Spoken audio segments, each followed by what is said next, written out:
de manera... Muchas gracias a todos quienes están de manera presencial y de manera virtual. Bueno, pues para mí es un honor estar en el Centro de Investigaciones y Docencia Económica para hablar de este capítulo, de estos capítulos. Me voy a concentrar en el 24, aunque voy a hacer más referencias al 25. Y lo voy a hacer en dos o tres sentidos, un poco recapitulando lo que Alberto Tena ya dijo, metodológicos, históricos y de debate o problemáticos en torno al capítulo. Yo creo que hemos acumulado ya la suficiente experiencia teórica como para no ser ingenuos y pensar que estamos leyendo por primera vez ningún libro se lee por primera vez, y mucho menos El Capital, ¿no? Digamos, todas y todos tenemos ya suficientes lecturas, referencias, imágenes que nos permiten justamente discutir. En un primer debate, antes de entrar, digamos, a lo que me parece es el núcleo del texto, que por supuesto puede haber miradas colaterales, pues es esto, ¿no? El nivel de abstracción, esto que tú dices. Creo que es cuando refieres a lo historiográfico, Alberto.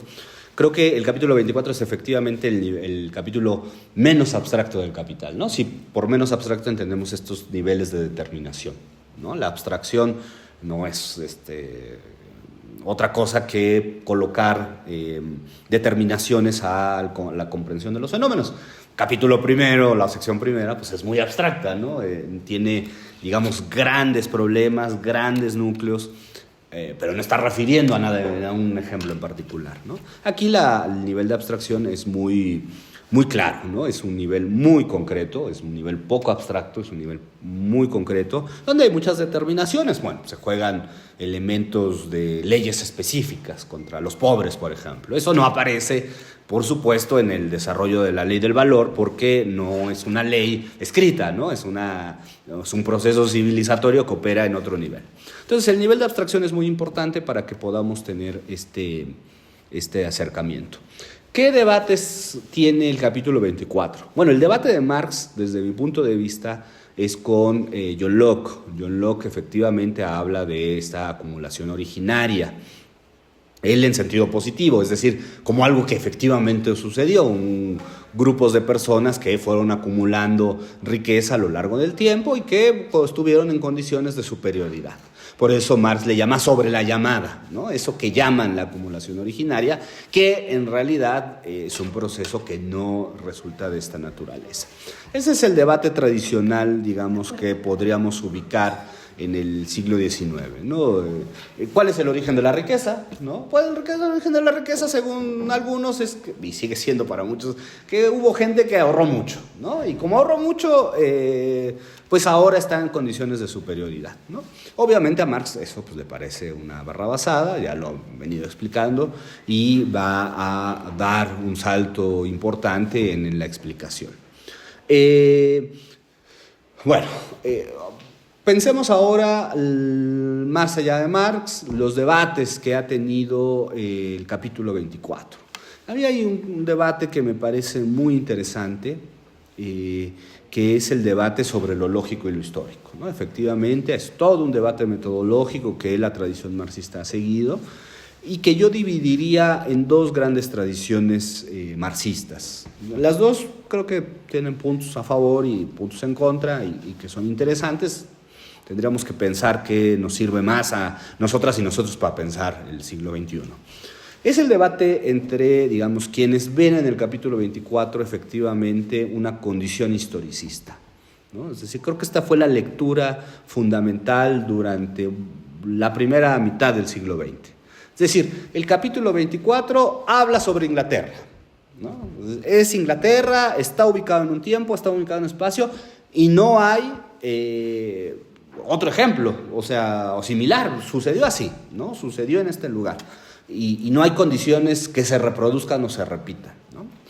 Esto es justamente una de las lecturas que, pues en parte Engels, ¿no? nos pudo haber heredado, que se dirimen de Engels. Es buena medida la lectura del marxismo-leninismo clásico, ¿no? Que, digo, siempre es bueno recordarlo para no cometer los errores. El marxismo-leninismo clásico lo que decía es que Marx estaba hablando en El Capital del capitalismo del siglo XIX, capitalismo de libre competencia, y que en el siglo XX había otro capitalismo que era el de los monopolios, ¿no? Esa es la lectura, digamos, sancionada incluso por Lenin, por otras figuras, ¿no? Por Trotsky, por Stalin, digamos, por la generación que hizo una revolución, que no es poca cosa.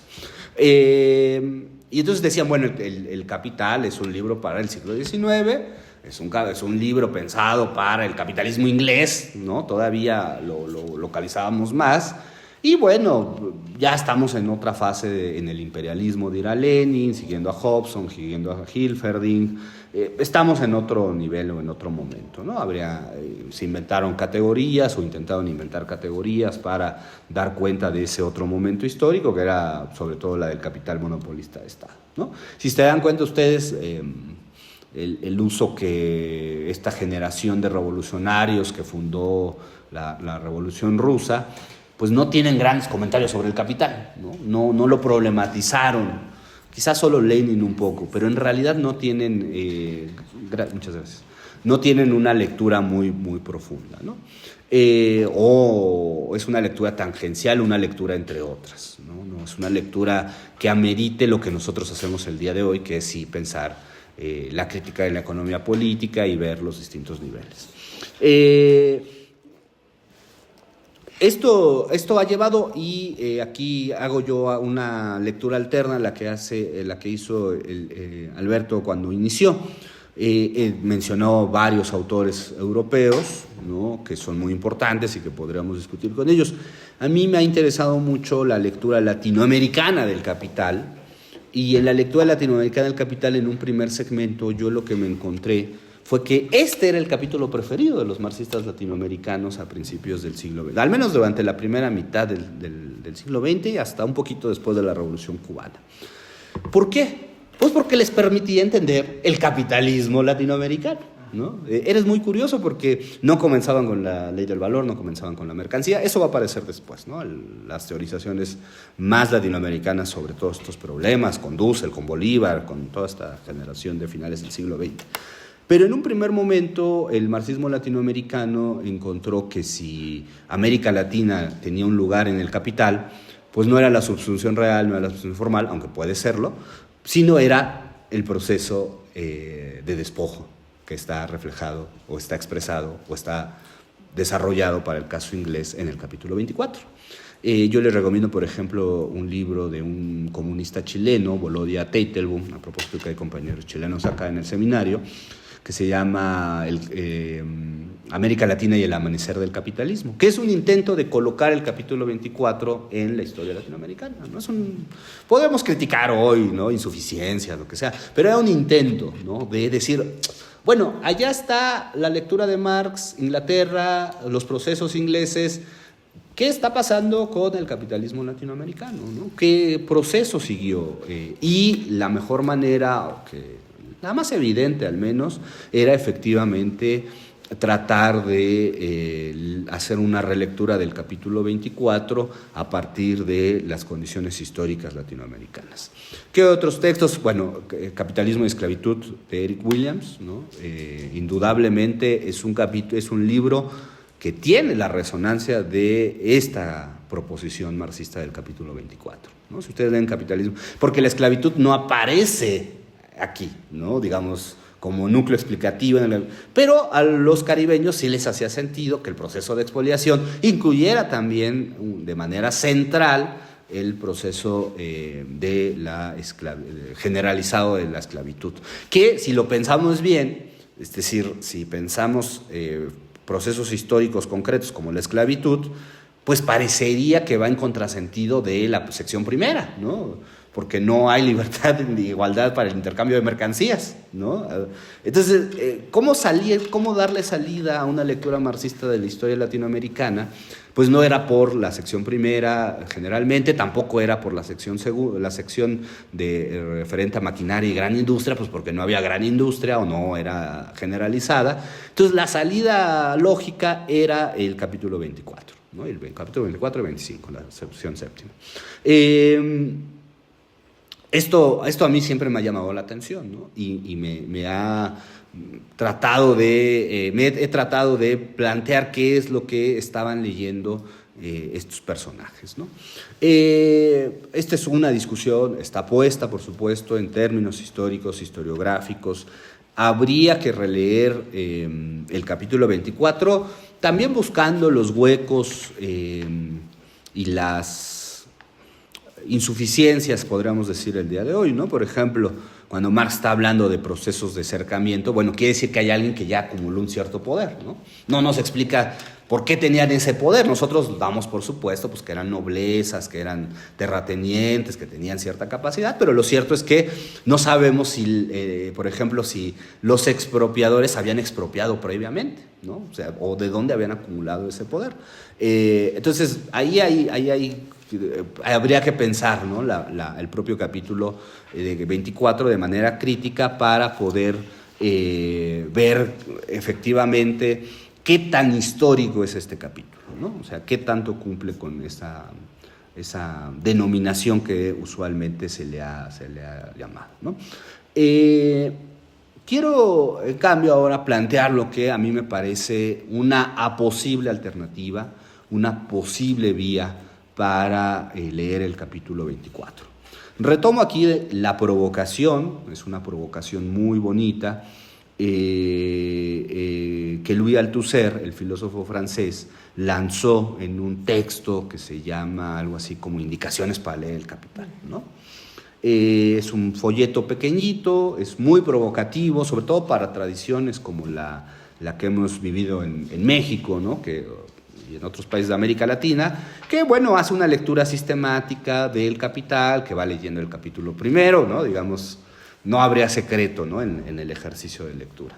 Althusser lanza una provocación y pensando, dice él, en la formación política de la clase obrera francesa de mediados de siglo, sugiero yo que es muy provocador, dice, ¿no? Algo así como que nos olvidemos de la sección primera, ¿no? Que nos concentremos en la sección séptima y que empecemos por el capítulo 24, ¿no? Y eso parecía demasiado provocador en un punto, ¿no? Insoportablemente provocador en un punto, tanto así que esa prefiguración parecía haber quedado en el olvido, ¿no? ¿Por qué comenzar con el capítulo 24? Decía él, ¿no? Y un poco haciendo aquí de abogado del diablo, me gustaría defender la hipótesis de las razones de por qué lee el capítulo 24. Mi razón es la siguiente. Yo creo que el capítulo 24 tiene efectivamente dos lecturas y las dos son de carácter materialista. Tiene la lectura histórica del proceso de inglés, de forjar el capitalismo inglés, digamos, del siglo XIX. Creo que eso es indudable, creo que era la propia intención de Marx, en buena medida, mostrar en concreto cómo se estaba forjando los elementos constitutivos, ¿no? La violencia, por ejemplo. La violencia es una potencia económica, dice en un punto, ¿no? Esa es una lectura, me parece que hay que seguirla haciendo, me parece que es válida, me parece productiva. Pero quisiera plantear que el capítulo 24 no es solo una lectura histórica. Quisiera plantear que el capítulo 24 es una lectura teórica, es un entramado teórico fuerte, que de hecho efectivamente le puede dar sustancia a todo lo demás. ¿Por qué? Porque en el proceso de separación o el proceso de escisión que está colocando Marx en Inglaterra en un momento, no es un proceso en el pasado, es la condición de posibilidad de la reproducción, aún del capitalismo del Big Data y de la uberización y de los apps. O sea, todo el capitalismo se sustenta en la separación entre el productor y los medios de producción. Y eso es teórico, eso no es histórico, eso es teórico. El capitalismo en su forma esclavista, el capitalismo en su forma agraria, el capitalismo en su forma industrial, en su forma digital, en todas las formas tiene la misma premisa. ¿Cuál es esa premisa? Que es la de escindir al productor de sus medios de vida. Tenemos que ir al mercado, ¿no? A conseguir los insumos. Yo a las y los alumnos de la UAM Xochimilco siempre les digo, iniciando una clase, ¿no? ¿Qué de lo que tienen el día de hoy puesto, qué de lo que han usado el día de hoy, qué de lo que han comido el día de hoy, lo produjimos nosotros, ustedes mismos, o sus familias, pensemos, ¿no? Pues el punto 1, ¿no? O sea, la verdad es que dependemos de otras y otros, ¿no? Entonces, el capitalismo es la dependencia universal, dice Marx en los Grundrisse, ¿no? Y esa dependencia universal, ¿no? Esa incapacidad de las condiciones productivas individuales, si hubiera un apocalipsis yo moriría al segundo día porque no sé hacer nada en realidad, ¿no? O sea, no sé producir, no podría producir todo lo que necesito para el nivel de vida, ya no digamos el alimento, la cubierta, el techo, o sea, no lo podemos hacer individualmente, tenemos que hacerlo colectivamente. Se debe a este proceso de escisión y de separación entre el productor, los medios de producción y los medios de vida, ¿no? Es esencial y es en realidad lo que sustenta el capitalismo. ¿Por qué? Porque todos los días estamos reproduciendo esta condición que aparece como una reflexión histórica en Marx, ¿no? En el capítulo 24 aparece como una reflexión sobre cómo los campesinos fueron cercados y fueron expropiados de sus medios de vida y de sus medios de producción, y cómo ahora tienen que venderse, dice, ser libres como el aire e ir a vender su fuerza de trabajo. Bueno, esto no ocurrió en Inglaterra en el siglo XVI, eso ocurre todos los días, ¿no? Por eso es una lectura, me parece, también teórica. Es una lectura que, de hecho, desde mi punto de vista, entraña el secreto del gran problema de cómo superar el capitalismo.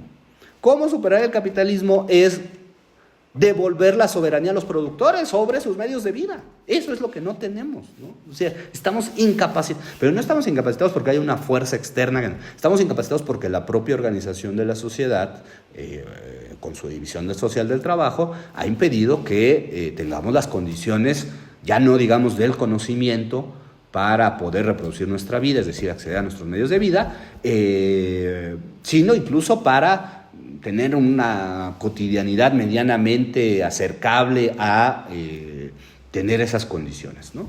¿Quién podría, de los aquí presentes o de los que están viéndonos, quién podría cultivar su propio alimento? ¿No? Es como una utopía del pequeño productor esa, ¿no? ¿Por qué es una utopía del pequeño productor? Porque la sociedad se ha desplegado de tal manera a partir de esta escisión, ¿no?, que ha aumentado las capacidades sociales de producción, eso hay que decirlo, ¿no? Hoy producimos mucho más y de forma mucho más elaborada que si no tuviéramos división del trabajo, o sea, que si estuviéramos en el siglo XVI, pero nos ha condenado. ¿Y cuál es esa condena? A que tenemos que mantener la separación y la escisión entre el productor, medios de vida y su sistema de producción. Por eso el capítulo 24 tiene, me parece, estas dos lecturas. La lectura histórica es válida, creo que es útil, y podría parecer hasta cierto punto pues agotada, ¿no? Ya aprendimos, los historiadores vienen y le ponen matices a la explicación de Marx, porque se puede, Zygmunt Bauman habló de los nuevos pobres en un libro muy bonito, que vale la pena, Thompson, ¿no? Por supuesto, hemos enriquecido la explicación del capítulo 24. Pero la proposición y esta proposición salvaje, provocativa que hace Luis Althusser de decir el problema teórico político real del modo de producción capitalista no está tanto en la producción de mercancías, la ley del valor, el trabajo abstracto, sino está más bien en entender las formas en que hay una condición de posibilidad de que eso ocurra. Y esa condición de posibilidad es que el productor no tenga acceso a medios de producción y a medios de vida, ¿no? Y esa condición no quedó en el pasado, se reproduce todos los días, ¿no? Y es justo la más difícil de atacar, porque puedes expropiar fábricas, puedes poner fábricas estatales, puedes hacer cooperativas, pero el nivel de las necesidades sociales de la sociedad ha incrementado todo, que el día de hoy difícilmente podríamos pensar que alguien o una comunidad o un grupo, pues mucho menos un individuo, podría mantener estas condiciones de consumo, satisfacer sus necesidades sociales, regresando o eliminando esa escisión, ¿no? entre el productor y los medios de vida, ¿no? O sea, es muy complicado. Pues ese es el gran dilema del anticapitalismo. Está en el capítulo 24 desde mi punto de vista, porque alude a esta razón, ¿no? ¿Cómo restauramos, en términos epistemológicos, no está Josafat, que es al que le gusta, cómo restauramos la totalidad, ¿no? Una vez que la totalidad de la reproducción de la vida se ha escindido, ¿no? Y unos estamos especializados en hablar del capital y otros están especializados en darnos de comer, ¿no? O de producir lo que comemos, ¿no? Pues es muy difícil, ¿no? Imaginarse esta restauración de la totalidad presupuesta, que no está tampoco es prístina, o sea, no estamos hablando de una comunidad autosuficiente ni nada por el estilo, a las que más refiere a campesinos que viven en una condición de subordinación de poder y que en un momento son totalmente despojados de su soberanía, ¿no? Y aquí sí meto la lectura política. Yo creo que el capítulo 24 es una gran lectura sobre la soberanía, no sobre la soberanía nacional, no sobre la soberanía del poder político, sino sobre la soberanía del productor, ¿no? Y ahí sí ya entra el diálogo con las otras secciones. Por ejemplo, ¿qué es el obrero? Pues el obrero es el que produce sin soberanía, ¿no? No decide qué produce, no decide cuánto produce, no decide para quién produce, no decide nada, esencialmente. Claro, puede decidir algo en pequeño, en corto, ¿no? De hecho, así mejora la producción. Esto estuvo demostrado en el siglo XX, ¿no? Que el conocimiento obrero servía para mejorar la producción fabril, ¿no? Pero incluso el día de hoy, ya estoy con lo de la uberización, incluso el día de hoy, que vemos formas del capital tan mediadas por lo digital, y que parece que esto no tiene sentido, tiene mucho sentido, porque incluso muchos de los servicios del día de hoy, el trabajador está expropiado de su soberanía, ya, incluso para decidir qué lleva o cómo lo lleva o qué ruta se dirige, ¿no? Bueno, incluso para conocer el propio espacio en el que se mueve, ¿no? O sea, ¿qué es la forma de la uberización sino la expropiación más radical de incluso el saber más llano, que es saber moverse en un entorno urbano, por ejemplo, ¿no? Incluso ese momento límite parecería estar expropiado. Porque el celular te dice por dónde te vayas, ¿no? Entonces ya incluso ese conocimiento del taxista frente al Uber se perdió, ¿no? O sea, no hay soberanía ninguna posible, ¿no? ¿Qué elementos teórico-políticos se juegan aquí? ¿Y qué debates están abiertos? Bueno, está abierto el debate de las condiciones sociales, ¿no? Lo que necesitamos socialmente para reproducir la vida. Sí está puesto en el capítulo 24. ¿Por qué? Porque el día de hoy tenemos muchas más necesidades sociales que todas las generaciones anteriores. Aunque quizá tengamos muchos menos salarios o mucho menos capacidad adquisitiva, tenemos más necesidades. Y sacar a la sociedad de las necesidades es muy difícil.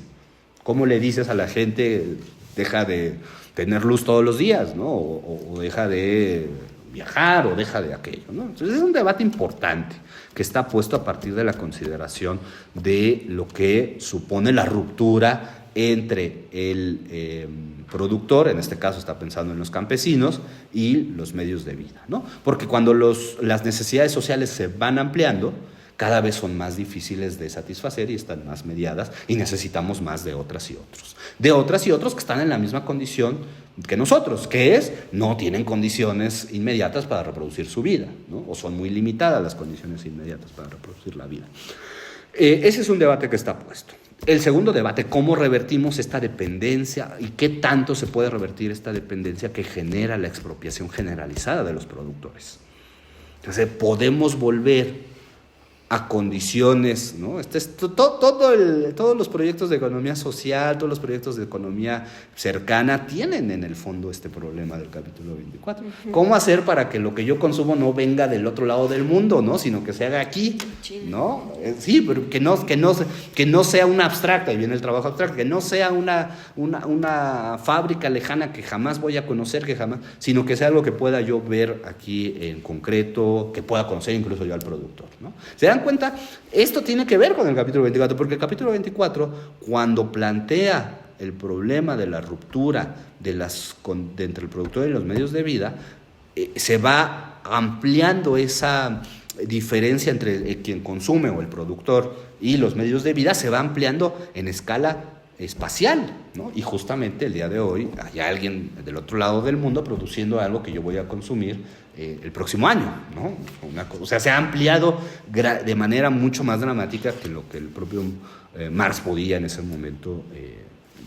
El mercado mundial todavía no estaba tan desarrollado, ¿no?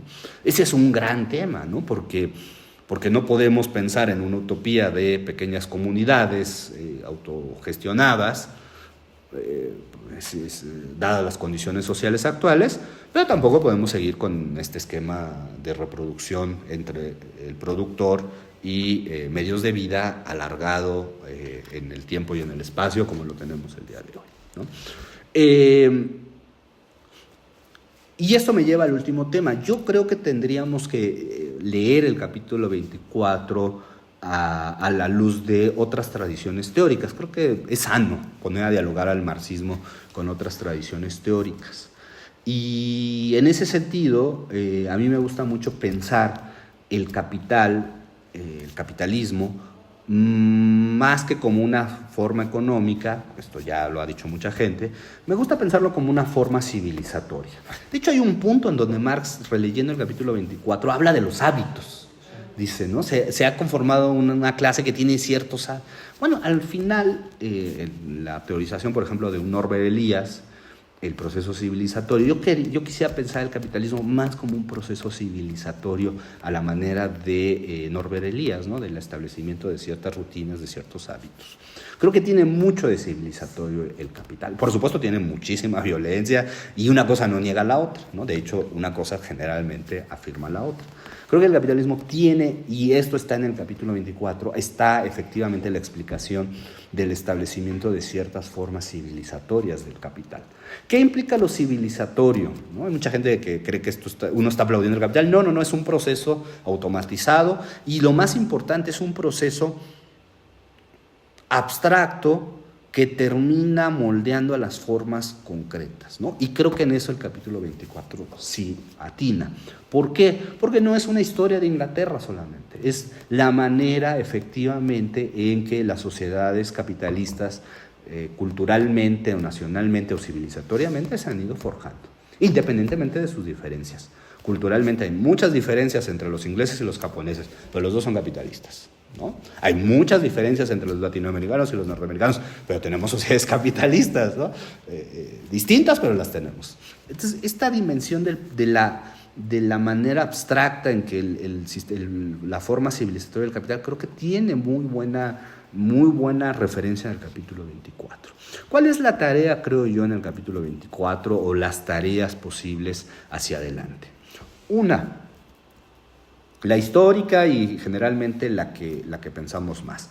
Pluralizar la historia del capitalismo y demostrar que pues, el capitalismo no tiene una sola fuente inglesa, ¿no? Que en realidad es un sistema mundial desde antes de que veamos que es un sistema mundial y que en ese sentido hay muchos procesos de separación entre los productores y los medios de vida, ¿no? Que generalmente esto lo asociamos al establecimiento de los mundos coloniales. O sea, efectivamente el sistema colonial habría jugado a la forma de un gran proceso de acumulación originaria, ¿no? Esto es clarísimo, esto está muy estudiado, hay que seguir estudiándolo, ¿no? Las fábricas inglesas a las cuales fueron los campesinos ingleses desplazados a trabajar 16 horas se financiaban con la industria azucarera jamaiquina, ¿no? Eso es algo que demuestra Walter Rodney en cómo Europa subdesarrolló África, ¿no? O Williams en Capitalismo y Esclavitud, uno de los dos lo demuestra, ¿no? Es decir, pensamos el capítulo 24 de expropian los señores feudales o la alianza entre señores feudales y nuevos capitalistas expropian a los campesinos ingleses y después ¿qué? ¿No? ¿De dónde salen las fábricas que van a utilizar a esos obreros libres de primera generación? Bueno, esas fábricas salen porque hay en parte también otro tipo de trabajo, ¿no? Que es producto de otro tipo de expropiación en lo que vamos a llamar el mundo colonial, ¿no? Es decir, pluralizar me refiero no a a decir que todas son iguales, pero sí marcar las posibles líneas en donde vamos a ver estos procesos violentos de apropiación de territorios, de riquezas, ¿no? De conocimientos, que también se dan en el resto del globo, ¿no? Y así podríamos ir seguramente con muchos más ejemplos de la impronta colonial. Ese es un gran tema, creo que hay que seguirlo trabajando y hay que trabajarlo mucho. Y el otro es que pensemos las consecuencias de la separación o de la escisión que Marx está desarrollando. Yo creo que son consecuencias muy profundas, son consecuencias hasta un punto inalterables, ¿no? Entre esto que he tratado de explicar, ¿no? De la separación entre los medios de vida y los productores, ¿no? Porque todas y todos somos productores de algo, ¿no? O sea, tenemos una condición productiva. Que dice en algún momento, ¿no? ¿Qué produce el poeta? Pues poemas, ¿no? ¿Qué produce el delincuente? Pues la necesidad, ¿no? ¿Qué necesidad está de policía, ¿no? Es esta frase que está por ahí en Marx, ¿no? Somos productores, ¿no? Somos productores. Y la escisión con los medios de vida, por supuesto, y el no control sobre los medios de producción para obtener esos medios de vida, creo que tendríamos que pensarla. Yo soy muy escéptico cuando alguien presenta, cada vez hay menos, pero todavía existen, sobre todo en las universidades, grandes programas anticapitalistas, ¿no? Porque yo creo que el anticapitalismo es un gran reto que tenemos que tomar para el siglo XXI y no podemos hacerlo si no superamos esta condición de escisión o si no pensamos las consecuencias profundas de esta condición de escisión entre el productor y los medios de vida, ¿no? A mí me parece fundamental y de hecho me parece el gran reto, ¿no? Bueno, fragmentos muy interesantes que vienen en el Capital, ¿no? Pues estoy usando la edición que todos los compañeros traen aquí, que es la del siglo XXI, ¿no? La idea de los trabajadores libres, ¿no? Que vende en la página 892, trabajadores libres que venden la fuerza de trabajo propia y por tanto dice vendedores de trabajo, trabajadores libres en el doble sentido, ni que están incluidos directamente entre los medios de producción, ni tampoco les pertenecen los mismos, ¿no? Esto lo podemos pensar mucho en relación con la contradicción campo-ciudad que se ha desarrollado en el capitalismo. ¿Qué contradicción es esa? Bueno, la contradicción es que las ciudades han crecido, requieren mucho más, tienen más necesidades de alimentación y la condición campesina se ha disminuido, los campesinos prácticamente están desapareciendo, dicen algunos, en vastas zonas del mundo, en parte porque no hay nuevas generaciones de campesinos. ¿Por qué no hay nuevas generaciones de campesinos? Y no, por esto, porque son libres, porque pueden moverse, porque no están atados a la condición territorial, ¿no? Esto está demostrado en cualquier estudio empírico, les va a demostrar que los productores agrícolas superan los 50 años por esta razón, ¿no? Por esta innovación civilizatoria que supone el trabajo libre en sus dos sentidos, ¿no? Esto es profundísimo, esto no es cualquier cosa, ¿no? Es una cuestión fundamental. Página 893, cuando Marx dice inmediatamente, la relación del capital presupone la escisión entre los trabajadores y la propiedad sobre las condiciones de realización del trabajo, ¿no? O sea, ¿qué sería en su sentido más profundo el capital y su reproducción? Seguir reproduciendo esta escisión. Esto es a lo que estaba yo hablando, ¿no? El capital es siempre la reproducción de esta escisión. No es la producción de acero, no es la producción del Big Data, no es la producción de dinero. No. Esas son expresiones de esta que es una relación mucho más poderosa y mucho más difícil, ¿no? Esta página 893, que la pueden ver ustedes al finalizar este párrafo, cuando dice la llamada acumulación originaria, no es por consiguiente más que el proceso histórico de decisión entre productor y medios de producción, ¿no? Aparece como originaria porque configura la prehistoria del capital y del modo de producción correspondiente al mismo, ¿no? Es justo esto, esta es la lectura teórico-política que yo le quiero, o que yo propongo, no soy el único, por supuesto, que propone este tipo de lectura.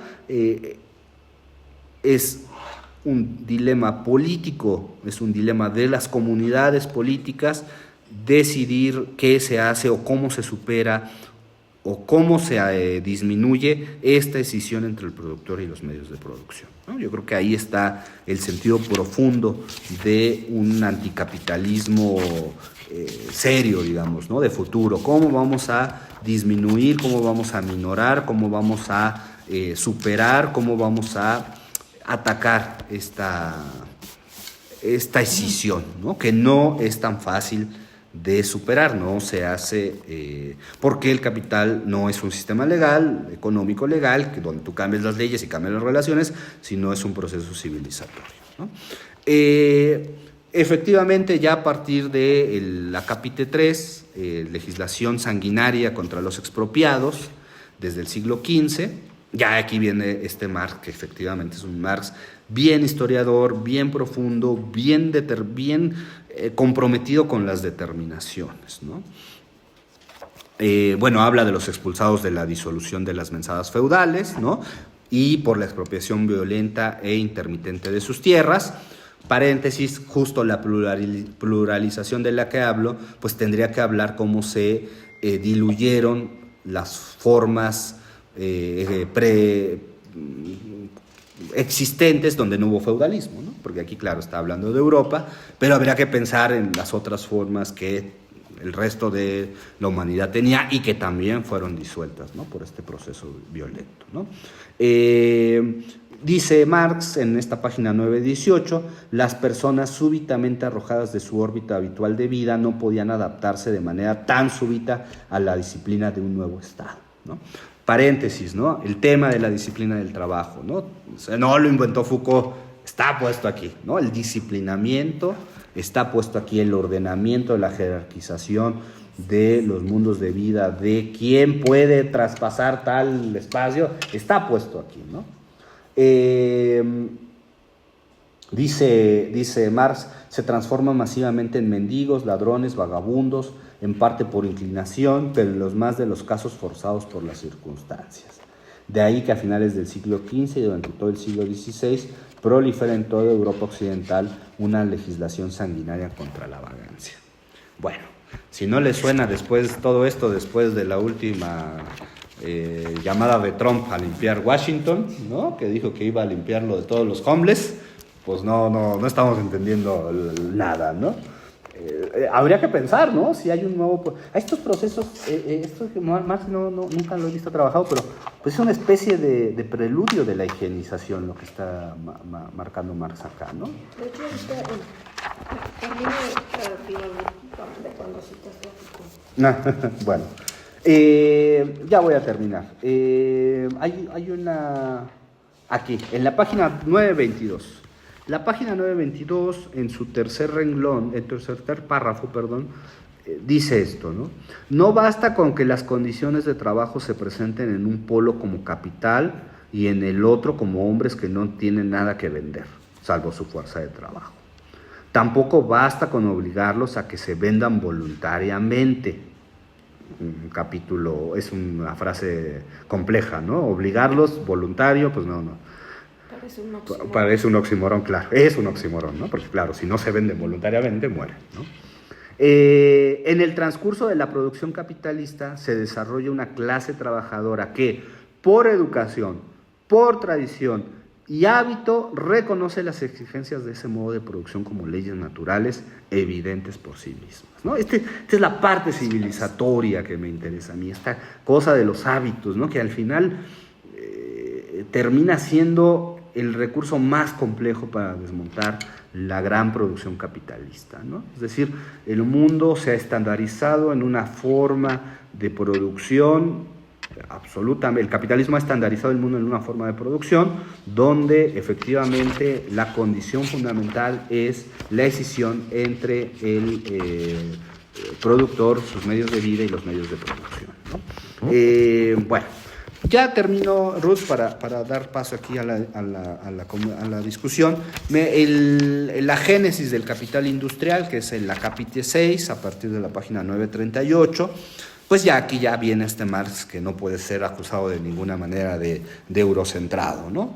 El descubrimiento de las comarcas auríferas, dice, y argentíferas en América, el exterminio, esclavización y soterramiento en las minas de la población aborigen, la conquista y el saqueo de las Indias Orientales, la transformación de África en un coto reservado para la caza comercial de pieles negras, o sea, de esclavos, caracterizan los albores de la era de producción capitalista, ¿no? O sea, aquí ya Marx es plenamente, está comprometido plenamente con esta visión en términos de un mercado mundial, ¿no? Y bueno, ya no leo otras frases que tenía apuntadas aquí, pero que vean, bueno, 9:40, la página, viene la violencia, ¿no? La violencia es la partera de toda sociedad vieja preñada de una nueva, ¿no? Ella misma es una potencia económica, ¿no? Por eso no hay que desdeñar la violencia, ¿no? El carácter civilizatorio de la violencia, porque esta como violencia, como potencia económica, establece nuevos hábitos, nuevos ritmos, nuevos trazos, ¿no? Es muy importante que entendamos la función de la violencia, con todo lo difícil que es siempre tratar ese tema, ¿no? Y me voy al 9:42, ¿no? Cuando dice: el sistema colonial hizo madurar como plantas de invernadero el comercio y la navegación. Las sociedades monopolia, refiere a Lutero, constituían poderosas palancas de la concentración de capitales. La colonia asegura a las manufacturas en ascenso un mercado donde colocar sus productos y una acumulación potenciada por el monopolio del mercado. Los tesoros expoliados fuera de Europa directamente por el saqueo, por la esclavización y las matanzas con rapiñas refluían a la metrópoli y se transformaban allí en capital, ¿no? O sea, es esto que les decía, ¿no? No basta la expropiación, el cercamiento, ¿no? El dejar al campesino sin la condición de medios de vida para que salga, sino que se necesita toda la otra riqueza para que ese campesino vaya. Y esa riqueza, ¿de dónde viene? Bueno, de una expropiación transnacional, diríamos el hoy. No había naciones como las de ahí el día de hoy, pero bueno, sería la idea transfronteriza, ¿no? Transcontinental, en muchos casos, que permiten efectivamente que se vuelvan capital, ¿no? Es decir, no basta con el cercamiento de tierras si no tienes tú la condición de capitalista que se produjo en otras geografías, ¿no? O sea, si no tendría sentido. Y bueno, el final del Acápite 6, que es un final que siempre hay que leer, en la página 950, es un acápite poético, poderoso, ¿no? Si el dinero, como dice Augier, viene al mundo con manchas de sangre en una mejilla, el capital lo hace chorreando sangre y lodo por todos los poros, desde la cabeza hasta los pies, ¿no? Ese final me parece a mí fulminante, ¿no? Fulminante. Y termino, ¿no? Todo lo que he venido diciendo, pues un poco está en el primer párrafo del Acápite 7, tendencia histórica, cuando Marx mismo inicia diciendo: ¿en qué se resuelve la acumulación originaria del capital? Esto es su génesis histórica. En tanto no es una transformación directa de esclavos y siervos de la gleba en asalariados, o sea, mero cambio de forma, no significa que la expropiación del productor directo, esto es la disolución de la propiedad privada fundada en el trabajo propio, ¿no? Es decir, se acabó esta soberanía del trabajo propio, fue expropiada y no solamente está siendo todos los días, todo el tiempo, en todo momento, expropiado, ¿no? Si no, eso no hay capitalismo. Y aquí, a ver qué opinas tú, Ruth, más adelante, o qué opinan compañeras.